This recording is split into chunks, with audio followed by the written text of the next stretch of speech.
జనసేన ఒక సరికొత్త ఆరోపణల బాంబు విసిరింది.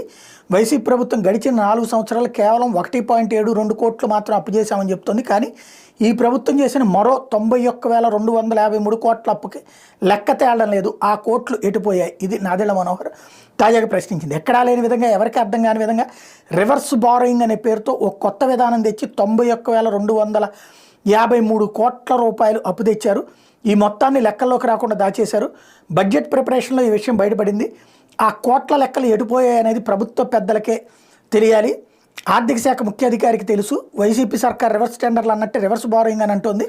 2019-20 ఆర్థిక సంవత్సరం రివర్స్ బారోయింగ్ 17,391 కోట్లు, 2020-21 ఆర్థిక సంవత్సరంలో రివర్స్ బారోయింగ్ 30,764 కోట్లు, 21-22 ఆర్థిక సంవత్సరం రివర్స్ బారోయింగ్ 33,843 కోట్లు, 22-23 ఆర్థిక సంవత్సరం రివర్స్ బారోయింగ్ 9,253 కోట్లు.